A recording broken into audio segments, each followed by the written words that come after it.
Hi, Stephen App here. Today I'm going to talk about the sales tenet number one. I'm going to talk about business strategy and focus in on sales and marketing alignment. Let me give you some context to this and then move to some thoughts and some best practices. I guess you would have thought by now that marketing and sales teams would have discovered just how deeply interconnected their work is, and that they are in actuality looking to achieve the same and ultimately the same business outcome. But as a rule, they're separate functions within an organisation, and when they do work together, they don't always get along. When sales are disappointing, marketing blames the sales force for its poor execution of an otherwise brilliant rollout plan, and the sales team in turn claims that marketing sets prices too high, uses too much of the budget, which instead goes towards hiring more salespeople, paying sales reps higher commissions. More broadly, sales departments tend to believe that marketers are out of touch with what's really going on with customers. Marketing believe the sales force is too focused on individual customer experiences, insufficiently aware of the larger market and blind to future opportunities. In short, each group often undervalues each other's contributions. Well, I guess you've heard all of this before, right? Well, here's the impact. This lack of alignment ends up hurting your business performance. This, of course, is a very, very big topic that covers many cultural and economic elements, far more reaching than this video.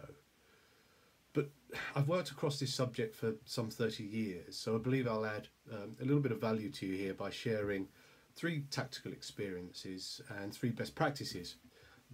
Those best practices work more broadly across the subject.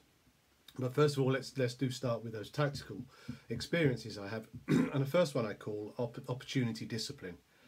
And here I advocate that you hold structured meetings between sales and marketing, at least quarterly, but perhaps bi-monthly or ideally monthly, that focus on major opportunities.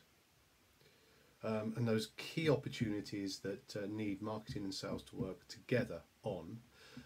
And that you focus on problems. So it's a great opportunity to come around the table and really flush out if there are any corrections on CVPs, any pricing, any products.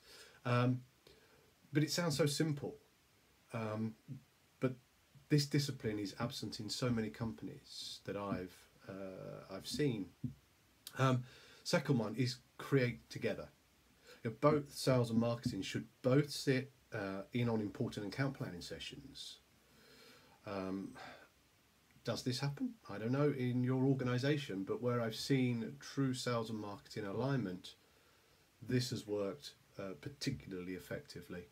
In an ideal situation, marketeers and salespeople should generate a plan for growing a business within the top 5 to top 10 accounts in each market segment. Does this happen in your company today? And the third one is formalised Salesforce feedback.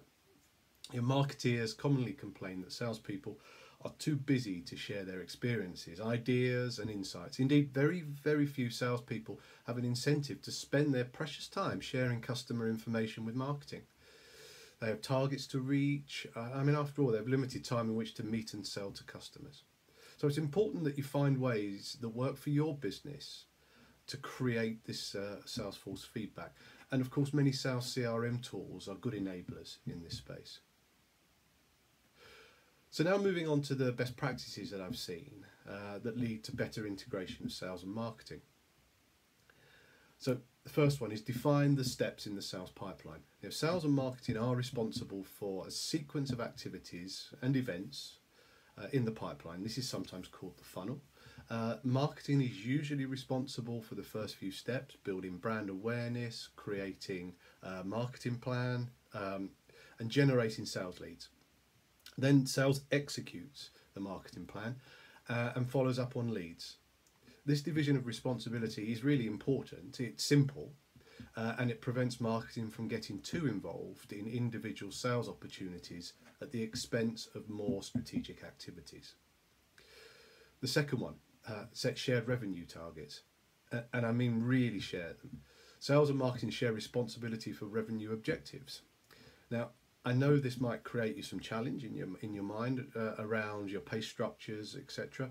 But this alignment will be sure to put these growth engines on the same track.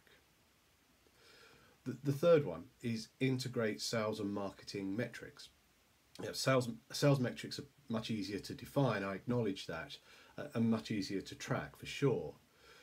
But the need for common metrics becomes more critical as marketing becomes more embedded in the sales process, and sales play more an active role in the marketing space. So, to wrap up, I'd just probably like to leave you with the last few thoughts. It is important to recognise that every company can and should improve the relationship between sales and marketing. Improvements will bring the salespeople's knowledge of your customers into your company. It will help you serve your customers better, and it will help you develop better CVPs for the future. And these improvements will for sure boost your top line and your bottom line growth. Thanks very much for listening. If you'd like to continue the discussion, please leave the comments in the box below. Share this, like it, however, just to get the message out. But thanks very much for listening, and have a good day.